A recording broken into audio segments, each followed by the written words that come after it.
मेरे साथ दो मोअज़्ज़ज़ मेहमान मौजूद हैं, किसी तारुफ के मोहताज नहीं। नज़ीर लगारी साहब, बहुत शुक्रिया आपका ज्वाइन करने के लिए, और सेनेटर कामरान मुर्तज़ा साहब, आपका भी बहुत शुक्रिया वक्त देने के लिए। कामरान साहब, आपकी तरफ मैं आना चाहूँगी। पीडीएम में पीपल्स पार्टी को वापस शामिल करने के लिए जो नून लीग के अपने अंदर इख्तलाफात पैदा हो चुके हैं, ऐसे में पीडीएम की कामयाबी के हवाले से लोगों के ज़हनों में बहुत से सवालात हैं कि जब आपस में इतनी फूट होगी तो फिर ये पीडीएम की कामयाबी कैसे मुमकिन हो सकेगी?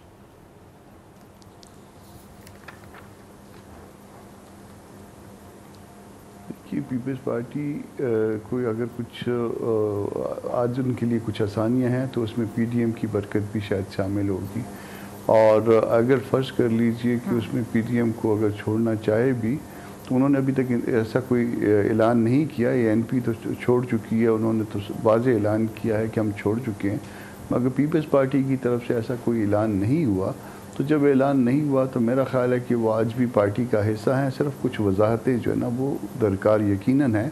जब साथी मिल के चल रहे हों, 2 लोग, 4 लोग, 10 लोग इकट्ठे चल रहे हों और किसी को किसी की बात पे कोई अगर समझ नहीं आ रही, कोई एतराज़ है, कोई कमिटमेंट वायलेट हुई है, तो अगर उस पर कोई पूछ लेता है तो मेरा ख़्याल है कि उसको एक्सप्लेन करने में कोई हर्ज नहीं है। तो पीपल्स पार्टी को कुछ एक्सप्लेनेशंस देनी है, अपोजिशन लीडर के हवाले से कुछ एक्सप्लेनेशन देनी है, या बाप पार्टी के कुछ वोट लेने के हवाले से जो ना वो एक्सप्लेनेशन देनी है। जो चीज़ें तय हो चुकी थी उनको दोबारा जो है ना उनसे डेविएट करने के हवाले से एक्सप्लेनेशन देनी है।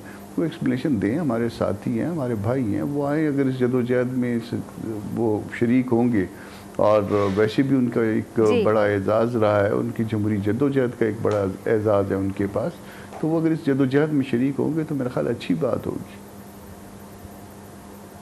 ठीक है, अच्छी बात होगी, ठीक है। अच्छा जी, मैं आपकी तरफ आना चाहूँगी। लगारी साहब, ऑपोजिशन इत्तेहाद हुकूमत को गिराने के लिए बना था, लेकिन अवामी मसाइल की बजाय भी जो ज़ाती सियासी लड़ाई हैं ये इनको ले डूबी हैं। अवाम क्यों एक बार फिर पीडीएम पर यकीन कर लेंगे, और आपस में जब इनके इत्तेफाक नहीं होगा लगारी साहब, तो ये हुकूमत को टफ टाइम कैसे दे सकते हैं? पीडीएम के बारे में एक किसी शायर ने बहुत पहले एक शेर लिख दिया था कि उम्र दराज मांग कर लाए थे 4 दिन, 2 आरजू में कट गए, 2 इंतजार में। हुआ ये कि 8 महीने की मुद्दत में 4 महीने इन्होंने तहरीक चलाई और 6 जलसे किए और कुछ मीडिया टॉक्स किए, कुछ गर्मजोशी पैदा की, कुछ गर्मा गर्मी पैदा की और रिवाइवल किया सियासी अमल का। और सियासी अमल एक हद तक बहुत फाल भी हुआ। बाकी 4 महीने एक दूसरे पर इल्ज़ाम तराशी और एक दूसरे को दीवार से लगाने, एक दूसरे से भी नहीं बल्कि सब मिलकर पीपल्स पार्टी को दीवार से लगा रहे थे और ये चाह रहे थे कि पीपल्स पार्टी इस खेल में से बाहर निकल जाए। और जो कुव्वतें ये चाहती थी वो अब भी ये चाहती हैं कि पीपल्स पार्टी इस खेल से बाहर ही रहे और वो पंजाब की तरफ रुख ना ही करे तो अच्छा है। और असल ख्वाहिश ये जो है PMLN की उस क़यादत की जिसकी डील एक और सतह पर हुई है, दोनों क़यादतों की तरफ से या दोनों ग्रुपों की तरफ से डील हुई है, लेकिन डील दोनों ने अलग अलग की हुई है। और वो ये चाहते हैं कि इस पूरे के पूरे अमल के दौरान जब तक ये सियासी अमल हो, पीडीएम जो है वो एक लूला लंगड़ा एक घोड़े की तरह चले, जो रेस जीतने के लिए नहीं बस रेस में मौजूद होने के लिए हो और उसकी कोई हैसियत ना हो, कोई काम ना करे। और वैसे भी मौलाना तो मियाँ नवाज शरीफ के दुख सुख के साथी हैं और चकजई साहब भी उनके बहुत हमनवा हैं। और इसके अलावा जो हमारे जनाब बलोच साहब हैं, अब्दुल मालिक बलोच साहब, वो भी उनके साथी हैं। तो ये तो रहेंगे इनके साथ, चाहे वो पीडीएम हो या ना हो, वो उनके साथ रहेंगे। लेकिन ये मामला है पीपल्स पार्टी का। क्या पीपल्स पार्टी के अंदर कोई ख्वाहिश पाई जाती है कि वो पीडीएम को बहाल करे या पीडीएम को एक्टिवेट करे या पीडीएम के अंदर जाए और उनके साथ बात करे? पंजाब में बुलाया जा रहा है बिलावर साहब को कि जी आप आएँ, लाहौर में कैंप करें। आप गुजरांवाला, गुजरात, जेहलम और मंडी बहाउद्दीन और कसूर और सेंट्रल पंजाब के अजला में और फिर सराइकी पंजाब के सराइकी इलाकों के पास जाएं और जाकर लोगों से मिलें, मासद से मिलें और कारकुनों से मिलें। ये उनके ऊपर बहुत प्रेशर है। अब देखना ये है कि पीपल्स पार्टी की क़यादत क्या फैसला करती है और जो तर्ज अमल अख्तियार किया है, पहले शोकाज भेज कर और अब तो शाहिद खाकान अब्बासी साहब ने हद कर दी है और उन्होंने कहा है कि वो अगर पीपल्स पार्टी वापस आती है तो वो रिज़ाइन कर देंगे सेक्रेटरी जनरल पीडीएम के ओहदे से। वो सेक्रेटरी जनरल पीडीएम के तौर पर थे क्या और किस तरह बनाए गए थे ये तो उनका मसला है, लेकिन उन्होंने कम से कम एक दरवाज़ा बंद कर दिया है और उसके ऊपर उन्होंने कुंडी लगाई है और ऊपर कुंडी के ऊपर ताला जो है वो लगाया है मोहतरमा मरियम नवाज ने, जो बिलावल का हाथ पकड़कर भाई भाई कह रही थी। उन्होंने भी ये चाहा है कि पीपल्स पार्टी पंजाब का रुख न करे, सिंध तक महदूद रहे ताकि ये खेल माजी की तरह चलता रहे और पीपल्स पार्टी वफाक से दूर रहे और एक सिंध के सूबे तक महदूद रहे। ये उनकी ख्वाहिश है। ठीक है, ये उनकी ख्वाहिश है। तो कामरान साहब, आपने लगारी साहब को भी सुना, कुछ ऐड करना चाहिए आप कर सकते हैं। अब पीडीएम की जमातों ने ज़ाती मुफादात के लिए कह लेंगे, कराची में कभी पीपल्स पार्टी के खिलाफ उम्मीदवार खड़ा किया, कभी पंजाब में सेनेट पर हुकूमत से मुकमौका कर लिया, लेकिन पीपल्स पार्टी को शोकोज नोटिस जारी किए गए हैं। तो ये क्या तजाद नहीं है?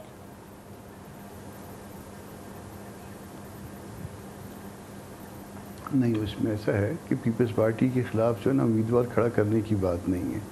इसको किसी और रेफरेंस से आप देखिएगा। एक चीज़ तय हुई थी हमारे दरमियान कि जो किसी सीट पे कोई बाई इलेक्शन होंगे तो जो जिसने खाली की होगी सीट, उसके बाद जो सेकंड नंबर पे आया होगा वो उस पार्टी का ये हक होगा कि वो वहाँ पे उसको बाकी सारी पार्टियाँ सपोर्ट करें। और इसी फार्मूले पे हमने किया, मगर उसमें उस फार्मूले को शायद जो है ना वो वायलेट किया पीपल्स पार्टी ने कराची में भी। इसलिए जो ना हमने जो है ना उसमें वायलेट नहीं किया, हमने वही उसी जो चीज़ तय हो चुकी थी उसकी पाबंदी की। तो यहाँ वहाँ पे भी वायलेशन पीपल्स पार्टी के पार्ट पे थी, गो कि अल्टीमेटली वो जीती भी, मगर बहरहाल जो है ना जो चीज़ तय हो चुकी थी। इसी तरह से दूसरी वायलेशन जो है ना वो बाकायदा इसमें सिग्नेचर्स भी हैं एक सब कमेटी के, जिसमें पीपल्स पार्टी के नुमाइंदे के सिग्नेचर्स भी हैं, ये अपना लीडर ऑफ अपोजिशन के हवाले से।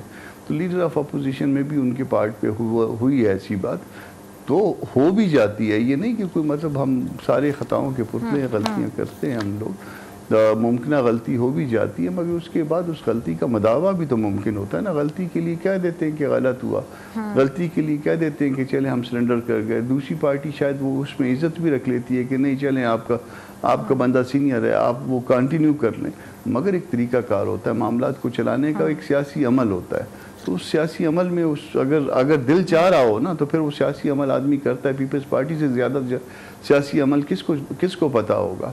तो जब वो दिल ना चाह रहा हो तो फिर वो सियासी अमल आदमी नहीं करता, फिर इस तरह से चलता है। ठीक है जी। तो लगारी साहब, मरियम नवाज साहिबा की जो प्रेस कॉन्फ्रेंस है जिसमें खुलकर जो इख्तलाफात हैं वो सामने आ गए हैं, तो इसको भी हम सियासी अमल करार दें या कुछ और? उनकी ख्वाहिश ये है कि पीपल्स पार्टी 100 प्याज खाए, 100 मुझे वो कहना नहीं आता है, आम लोग तो कहते हैं कि 100 जूते खाए, 100 डंडे खाए और 100 रुपये भी दे। ये है मरियम नवाज साहिबा की ख्वाहिश। और पीपल्स पार्टी के पास अगर मार खाने की सलाहियत है तो भी जाए, और अगर उसने जो है वो 100 रुपये देने तो भी जाए, और अगर उसने 100 प्याज खाने हैं तो भी जाए, उसकी अपनी मर्ज़ी है। यानी उसको वो बेनज़ीर भुट्टो के कातिलों को रिहाई दिलवाने वाले को उन्होंने सामने लाकर पीपल्स पार्टी से कहा कि नाक से लकीरें निकालो और थूक को चाटो और इसको अपना लीडर ऑफ द अपोजिशन बनाओ। ये अगर कोई और उम्मीदवार लाते तो फिर हम उन पर तनकीद कर रहे होते पीपल्स पार्टी पर। ये तो तनकीद लेकर आए आज़म नज़ीर तारड़ को, जिन्होंने बेनज़ीर भुट्टो के कातलों के लिए उनके वकील के तौर पर काम किया और उन्हें रिहाई दिलाई। और रही किन हालात में हुई हमें सब इस सारी चीज़ों का पता है, क्या होता रहा है, किस तरह से ये होता रहा है। लेकिन अगर ये ख्वाहिश होती है कि जनाब आप नाक से लकीरें निकालते रहें और हमेशा थूका हुआ चाटते रहें और हमेशा जो है आप 100 प्याज खाएं और 100 डंडे भी खाएं और 100 रुपये भी दें, तो ये पीपल्स पार्टी की मर्ज़ी है, वो ऐसी सूरत यार कबूल कर लें, उसके लिए कोई मसला नहीं है।